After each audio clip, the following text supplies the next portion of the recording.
कैसे लगे धम्पत संघ के प्रथम वर्ष के मुख्य अंश? क्या आप इस कोर्स को करके भारत को बौद्ध में करके बाबा साहेब के आंसुओं को पोंछना नहीं चाहेंगे?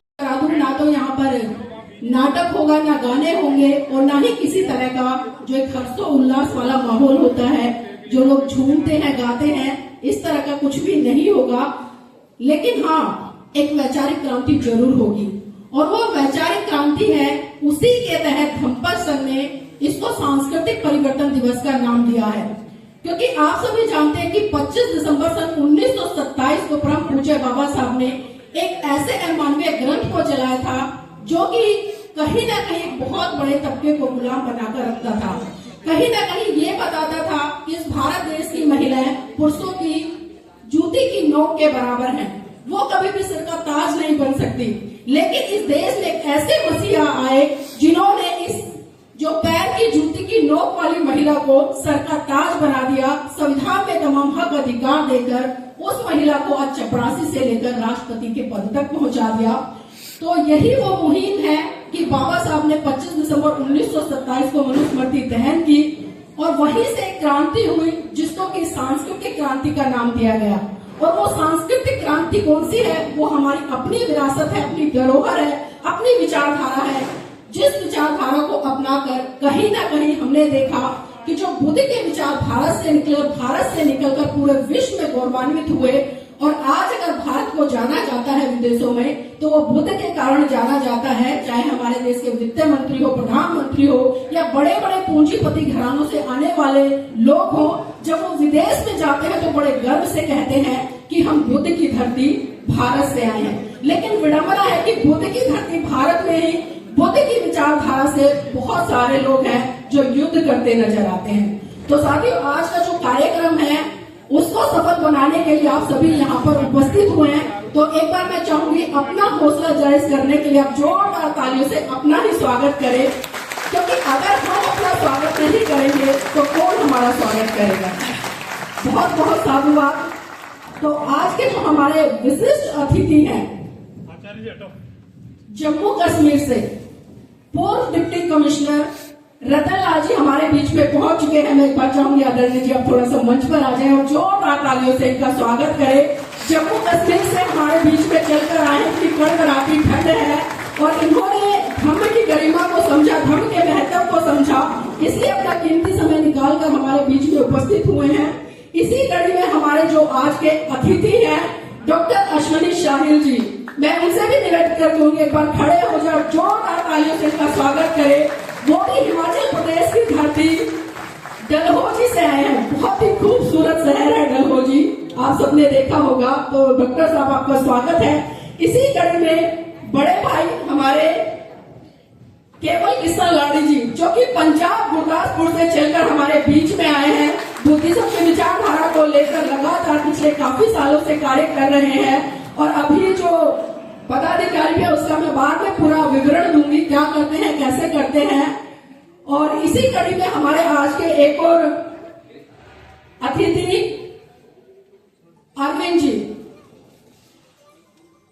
देखिए जोरदार ताली बजा दीजिए इनके लिए।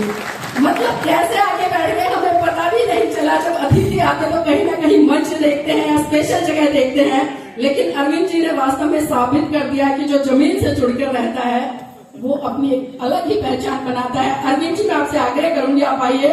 और अरविंद जी चंबा में फॉरेस्ट डिपार्टमेंट में अधिकारी हैं, तो आइए अरविंद जी पर जोरदार तालियों से इनका स्वागत।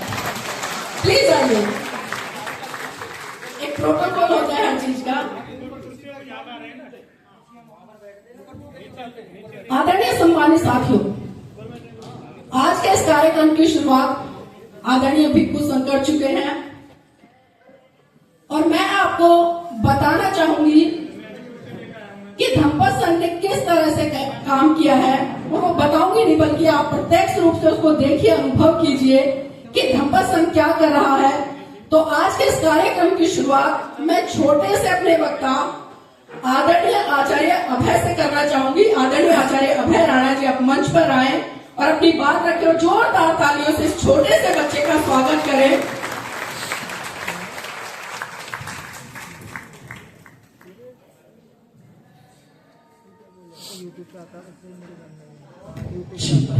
और सभी आचार्यों से निवेदन है कि अपना आई कार्ड पहने रखें। जी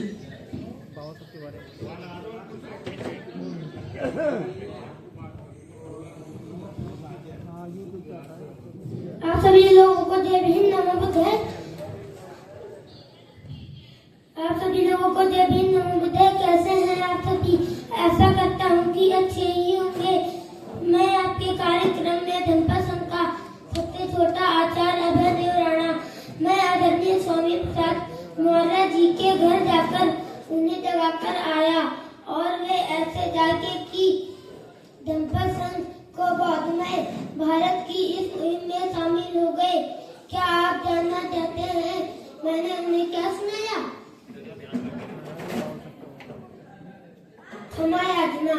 ओकाश वंदामि बन्ते द्वारकेन मया कृतं सबं अपराधं क्षमतु मे बन्ते द्वितीयंपि ओकाश वंदामि बन्ते द्वारकेन मया कृतं सबं अपराधं क्षमतु मे बन्ते तृतीयंपि ओकाश वंदामि बन्ते द्वारकेन मया कृतं सबं अपराधं क्षमतु मे बन्ते। मुझे अवकाश दीजिए बन्ते। 3 दौरों में वचन कर्म से मेरे द्वारा जो अपराध हुए होंगे उन सबको क्षमा कीजिए बन्ते। दूसरी बार भी मुझे अवकाश दीजिए बन्ते। 3 दौरों में वचन कर्म से मेरे द्वारा जो अपराध हुए होंगे उन सबको क्षमा कीजिए बन्ते। तीसरी बार भी मुझे अवकाश दीजिए बन्ते।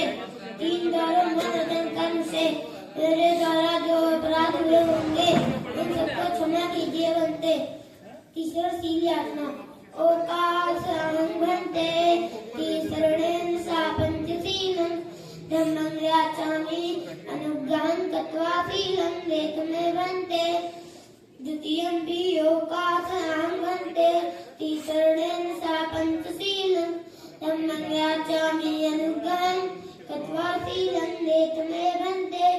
तृतीयंपि ओकाश अहं भन्ते तीसरणेन सा पंचशीलं धम्मं याचामि अनुग्रहं कृत्वा शीलं देतुमे भन्ते। मुझे अवकाश दीजिए पूज्यवर।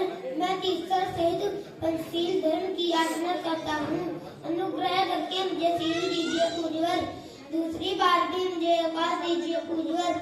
मैं तीसरा सहित पंचशील धर्म की याचना करता हूँ। अनुग्रह करके मुझे शील दीजिए पूज्यवर। तीसरी बार भी मुझे अवकाश दीजिए पूज्यवर। मैं तीसरा सहित पंचशील धर्म की याचना करता हूँ। अनुग्रह करके मुझे शील दीजिए पूज्यवर। नमो तस्स भगवतो अरहतो सम्मा सम्बुद्धस्स। नमो तस्स भगवतो अरहतो सम्मा सम्बुद्धस्स। नमो तस्स भगवतो अरहतो सम्मा सम्बुद्धस्स। मैं उन सम्यक संबुद्ध को नमन करता हूँ। मैं उन सम्यक संबुद्ध को नमन करता हूँ जिन्होंने अपने समस्त इंद्रियों पर पूर्णतया नियंत्रण स्थापित करके अपने चित्त कलेशों का अंत कर दिया और काम, क्रोध, लोभ, मोह, द्वेष, ईर्ष्या, राग इत्यादि को अपने चित्त से निकाल बाहर कर अपने चित्त को प्रतिष्ठित किया। गाथा सब पापस्य अकरणं कुशलस्य उपसंपदा सचित्त परयोधपनं एतं बुद्धान शासनं। अर्थ सभी पाप कर्मों का ना करना, सभी पुण्य कर्मों का संचय करना, अपने चित्त को प्रसिद्ध करना, यही बुद्धों की शिक्षा है। कैसे लगे धम्मपद संघ के प्रथम वर्ष के मुख्य अंश? क्या आप इस कोर्स को करके भारत को बौद्ध में करके बाबा साहेब के आंसुओं को पोंछना नहीं चाहेंगे? जय भीम नमो बुद्धाय।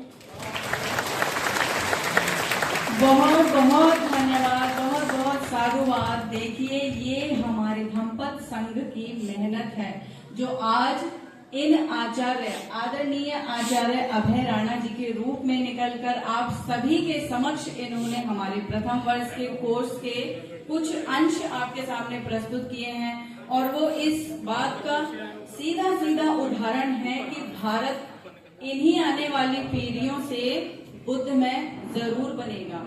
और हम अभय राणा जी का बहुत बहुत धन्यवाद और साधुवाद देते हैं। एक बार जोरदार तालियां एक बार फिर से अभय राणा